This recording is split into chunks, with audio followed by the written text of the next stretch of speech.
sistem pengkaderan di partai politik pun akan berubah. Dan begitu juga sistem transparansi, mungkin terus kualitas itu adalah mudah sekali. Itu saya punya optimisme bahwa dengan human capital itu adalah akan merubah peradaban. Artinya itu adalah politik itu sangat bisa mengambil peran untuk meningkatkan IPM itu. Ya, bisa, bahwa itu adalah nah tadi ketika bahwa caleg itu adalah bukan hanya modal tenar, bukan hanya modal cantik gitu kan, dan hanya modal finansial aja. Di situ akhirnya karena apa? Pemilih itu adalah bukan hanya calegnya aja yang pinter, tetapi adalah pemilihnya itu juga pinter. Ya.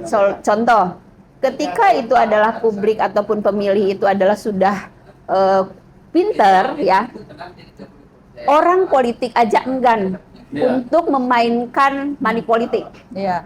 Ya. Memang sudah saatnya syarat menjadi caleg itu perlu diperketat lagi. Yes, itu secara otomatis bahwa secara kalau pendidikan tadi lebih ke human capitalnya, diri manusianya, karena dengan pendidikan tinggi juga kadang minus di etika, ya, mohon maaf ya, banyak etikanya itu adalah minus gitu kan. Knowledge-nya hebat ya gitu kan, skillnya juga oke, kompetensinya oke, tapi dia minus di etika, di ininya, akhirnya kan nothing lah ya. Ketika manusia dia pinter, dia hebat, terus nggak ada etika kan akhirnya menjadi ini juga menjadi masalah gitu kan. Nah, jadi sekarang itu dengan indeks pertumbuhan manusia itu adalah mulai bergerak naik, sehingga bahwa masyarakat Indonesia itu adalah terdidik.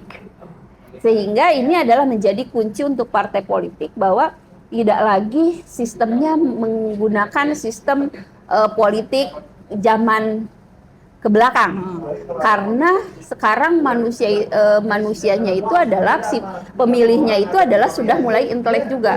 Yang dia ingin dapatkan justru itu adalah paparan program dari caleg itu sendiri. Dan dia akan trust itu adalah publik kepada caleg itu ada ketika dia mampu menjelaskan program si caleg itu adalah transparansi.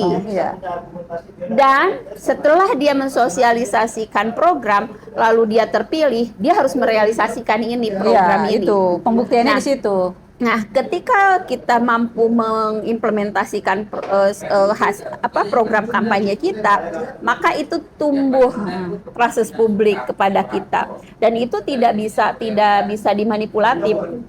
Seperti itu. Karena apa? Sekarang itu adalah era digitalisasi, transparansi. Itu tidak bisa dipungkiri gitu kan, bahwa itu tuh nyata ke depan itu seperti itu. Melihat peran-peran mana dewan yang berkualitas, mana dewan tidak berkualitas akan itu terlihat. sudah kelihatan. Sudah sangat nampak gitu. Sudah nampak. Dan dalam hal ini pertumbuhan kualitas perempuan itu, jadi partai politik itu sangat berperan. Yes. Dan perempuan juga dalam meningkatkan kualitas perempuan itu sangat berperan juga. Yes. TNT sebagai aktivis partai, sebagai fungsionaris, kira-kira seperti apa sih sebetulnya dalam perspektif partai politik ini terhadap yang disampaikan juga oleh Tepoder itu, seberapa penting sih kualitas perempuan itu harus menjadi harus menjadi faktor ke depannya itu demokrasi ke depan akan berhasil, perempuan banyak yang mengisinya. Itu ya, kira-kira seperti apa? Seperti yang Tepoder bilang tadi, jadi kita juga harus tadi sempat dibilang Bang ini ya, bahwa Bang siapa ya? Bang Dean tadi bilang bahwa standar pendidikan itu memang harus jadi prioritas, karena ketika memang kadang-kadang etika atau apa kan memang perlu proses ya untuk mengajarkan mereka beretika. Itu kan mungkin ditambah lagi di pendidikan dalam berpolitiknya ya, di partai politiknya dikencengin nih. Ketika mereka mau mendaftar untuk jadi caleg, minimal standar untuk masuk di legislatif yang minimal S1 lah. Masa anak SMA yang misalkan notabene masyarakat lebih baik pada umumnya, maksudnya masyarakat pada umumnya kan.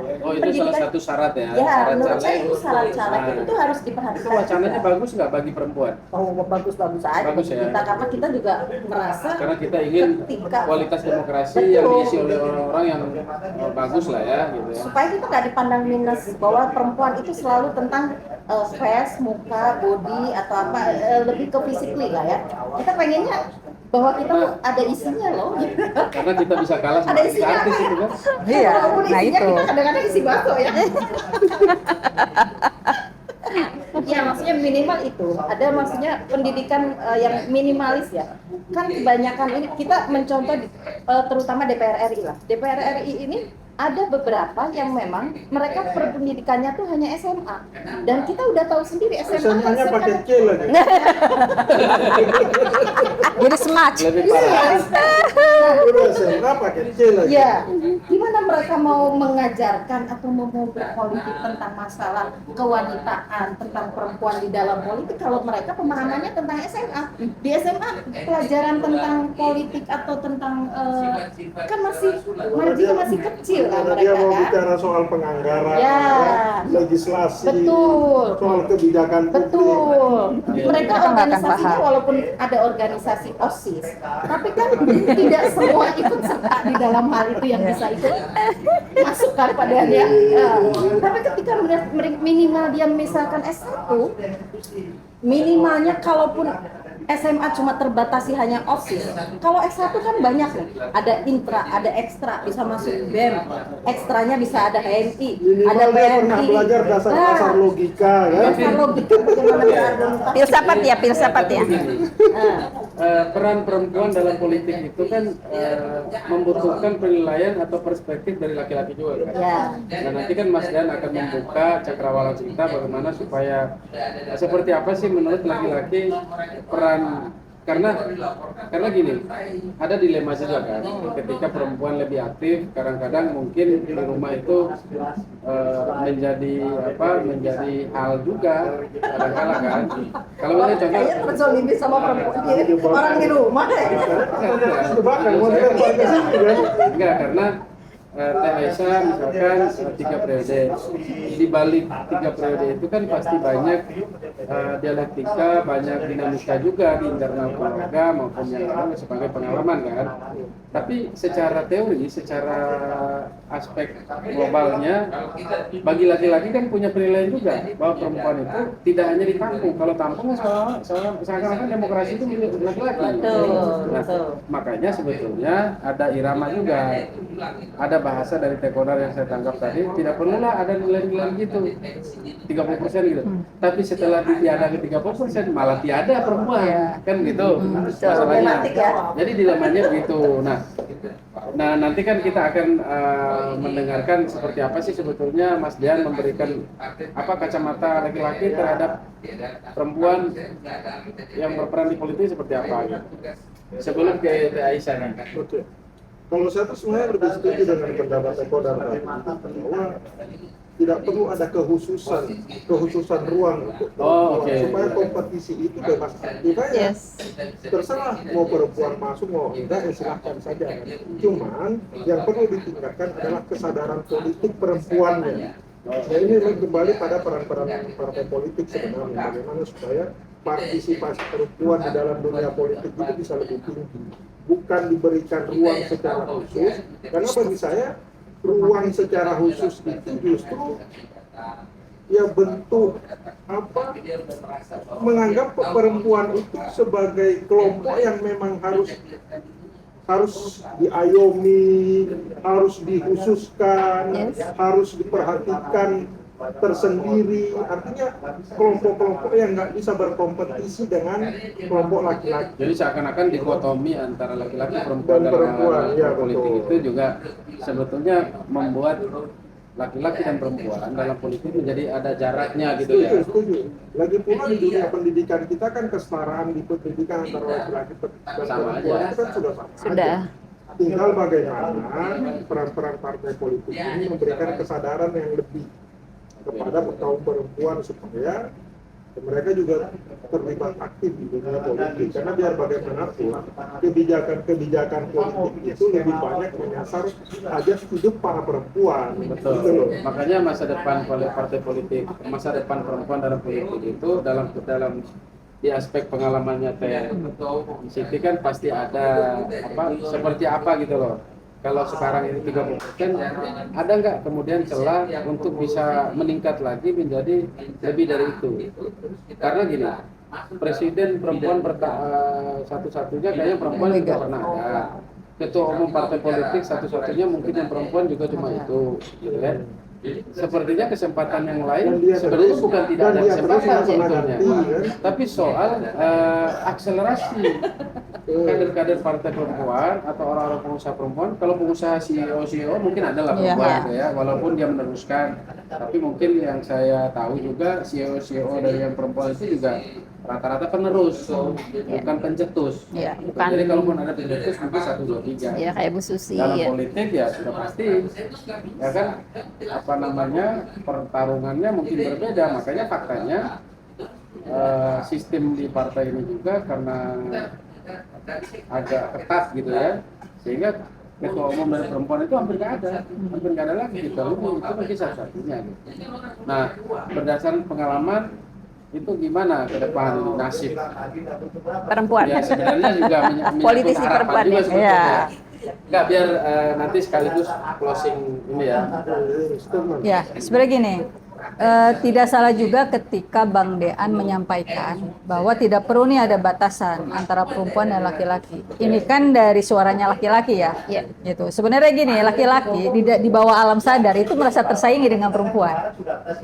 Itu di bawah alam sadar loh, dia merasa tersaingi dengan perempuan. Ini berat. Kan gitu, gitu. Di bawah alam sadar sudah merasa tersaingi dengan perempuan. Pikiran laki-laki. Karena apa? Ya kan gini, karena gini, tanpa disadari juga sebenarnya perempuan itu lebih fleksibel dibanding dengan laki-laki, lebih fleksibel. Contoh dalam masa sosialisasi atau kita turun ke masyarakat ya, gitu. Contoh misalnya gini, majelis taklim laki-laki, perempuan masuk itu lebih diterima oleh laki-laki. Tapi ketika majelis taklim perempuan yang memang dia agamanya kuat, itu sulit untuk dimasukin laki-laki. Itu ya, artinya dari sisi situ saja, Lapangannya ya. potret lapangan kan gitu. Ini dari sisi situ aja, Mbak. Sebenarnya bahwa laki-laki itu ada merasa tersaingi dengan perempuan, tapi tidak mau mengakui saja karena egoisnya laki-laki kan, tetap tidak mau ada di Harapan atas. ke depan seperti apa? Nah. Kira-kira bagaimana nih? Bicara gini, kalau bicara harapan ke depan mengenai perempuan, saya lebih cenderung bahwa kuota 30% itu ditingkatkan. Kuota 30% itu Jadi tidak ada ditingkatkan. istilah minimal maksimal gitu ya. Jadi tidak ada minimal ada boleh 30%. Dan harus ditambahkan, partai politik harus punya perlakuan khusus terhadap perempuan. Itu. Harus punya harus kan selama ini kan perempuan disamaratakan sebagai politisi baik dengan laki-laki Kita gitu naik kan. lagi nih.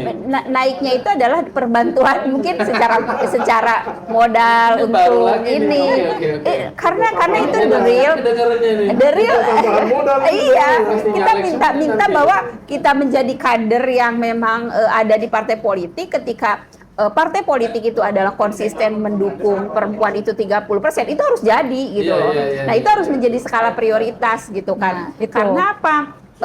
Ya tadi perempuan itu udah ya oke, di dalam dunia politik kan sama ya hak Ini dan lama-lama kewajibannya partai ini itu isinya kan. perempuan. Bahwa itu harus merealisasikan itu. Tetapi konteks ketika partai politik itu adalah memberikan memberikan perhatian khusus terhadap perempuan, ini juga harus punya filter yang lumayan. Tadi human capital woman-nya itu adalah harus ada. Yang tadi saya bilang, dia punya knowledge, dia punya skill, dia punya etika sebagai perempuan yang mana Ini sekaligus harapan ke depan ya, yes, yang tadi. dan perempuan ini adalah menjadi garda terdepan partai politik untuk bisa mampu memsosialisasikan kepada pemilih bahwa kita itu adalah perempuan yang berkualitas, perempuan yang memiliki kompetensi, perempuan yang layak dipercaya oleh publik. Dan kita pun selaku kader partai politik perempuan, kita pun harus sadar bahwa kita itu adalah menjadi role model perempuan-perempuan di luar. Sehingga bahwa kita sebagai politisi perempuan itu adalah harus menjaga integritas tadi. Jadi Karena harus apa? juga menjadi contoh. Yes, itu harus memiliki integritas. bukan perempuan yang suka minta tas. Artinya kita lihatnya gini, selain kita bicara kuantitas, tapi bicara juga kualitas gitu. Sehingga makanya ke depan itu kalau saya lebih cenderung kepada sistem politik nih ya, Ya. sistem politik itu bahwa perempuan itu jumlahnya ditingkatkan, kuotanya dinaikkan, tetapi dengan syarat bahwa kualitasnya juga harus ditingkatkan gitu. Karena kalau kita hanya melihat kuantitas tanpa melihat kualitas juga sama aja Jadi bohong. perhatian Tidak akan sistem politik ini terhadap Perempuan. dan perannya Ya, harus lebih lah. harus gitu di- ya. Dan satu lagi Kira-kira. tambahan, lebih Oke. tambahan. Kalau saya lebih tambahannya, lebih mengutamakan maksudnya jangan dulu mengambil di luaran, tapi kita berdayakan yang di dalam, Internal dulu, yang ada internal. dulu. Nah, Oke. yang ada itu Bahkan ada minimal berapa tahun dia menjadi kader partai itu. cocok, betul. Oh, gitu ya. Di sini yang menang ini. Poinnya itu Poin harus itu. di tagline besar-besar. Utamakan kader yang loyalis. Nah, sekarang gini, ketika gini, Orang yang datang dari latar belakang. kita melihat begini, Betul, betul. kita juga harus melihat dari aspeknya gini. Ketika partai mempunyai kader yang sudah bisa dilibatkan di dalam dunia Politik legislatif, praktis. politik praktis, gitu. Tapi jangan juga bahwa ketika kita muncul nih seperti tadi keinginannya TNT, gitu kan, bahwa jumlahnya dari internal, tapi secara dari aspek yang lain bahwa sebenarnya kemampuan dari internal itu tidak ada dari Ya. perempuan internal. Integrity dan Jadi jangan hanya gini, kita mengedepankan kader internal, tapi internalnya sendiri tidak di manajemen kan, Yes. tidak di manage gitu. Nah itu juga nanti akan menjadi bumerang Ya. buat partai politik tersebut di lapangan gitu. itu tadi ada mesin bahwa di situ ada filterisasi bahwa betul-betul yang memang yang didukung oleh yang di backup oleh partai politik itu adalah dia adalah benar-benar politisi perempuan yang memiliki Ya. integritas. Ya, Integritas betul, tadi kan itu. dia menjadi role model, Ya, secara knowledge-nya ada, secara integritasnya ada, sehingga itu adalah menjadi Kualitas lah ya. sehingga itu menjadi apa? Menjadi gerbang partai politik sehingga masyarakat itu adalah akan percaya dengan partai Dengan politik begini, itu dengan ilmunya melihat bahwa Ecuador perempuan itu keluar juga ya. Satu lagi Keluar. nih, satu lagi yang Ah. lebih menarik, bahwa kita tuh harus memang mempersiapkan kader itu jauh-jauh hari. Jangan ketika udah mau 2029 Tidak instan ya, tidak tidak instan instan. buru-buru. Oke. Mereka tuh kalau menurut Teh Aisyah misalkan mereka belum terkaderisasi, belum istilahnya ini kan ya, terorganisir lah, terisi. Nah, harusnya tuh dari sekarang tuh udah mulai nih menyisir mana yang memang harus Pokoknya Mas Dia dimasukkan. jangan terlalu banyak pendapat. Kita ini berat. Jadi boleh pendapat tapi sedikit-sedikit aja. Saya ini takut tiba-tiba dijambak. Enggak lah. Ya minimalnya, maksudnya minimalnya pengkaderan terhadap perempuan-perempuan yang mau jadi Alex nanti itu dari sekarang tuh udah diinventarisir nih. Mana-mana caleg yang memang punya yang qualified, yang tidak ya. SDM yang bagus lah, yang kualitasnya mumpuni, ya itulah digodok apanya yang kurang, apanya yang dibutuhkan. Oke, baik. Begitu. Siap. Jadi ini ada mungkin kalimat closing aja. Mulai kita semua ya. Oke. Silakan mulai mungkin dari Saya. Teh Siti. Oh. Aisyah. Oke. Teh Aisyah. Saya mewakili perempuan dari organisasi perempuan Partai Golkar, kemudian juga bicara pengalaman, gitu ya. Gini, Partai Golkar adalah partai yang sudah sangat bagus untuk merekrut kader-kader perempuan, karena Golkar sudah mempunyai wadah khusus perempuan di dalam partainya dalam KPPG. Kesatuan Perempuan Partai Golkar. Nah, secara tidak langsung Partai Golkar sudah harus memanage dengan baik perempuan-perempuan yang berkualitas dan berkompetensi di dalam organisasi KPPG ini. Nah, sehingga ini menjadi dasar awal perekrutan kader perempuan di Partai KPPG Golkar. itu adalah organisasi di ruang lingkup Partai Golkar gitu ya. Ya, ruang lingkup Partai Golkar yang isinya semuanya perempuan. Nah, di Karena situ juga Kalau boleh masuk. Ya, hanya perempuan. Hanya Kalau perempuan. laki-laki tidak boleh. Kalau Kan laki-laki berarti pemirsa kan- kesatuan pemirsa- pria Golkar. Pemirsa kan tidak semua tahu kepanjangan KPPG. Ya. Kepanjangan KPPG apa?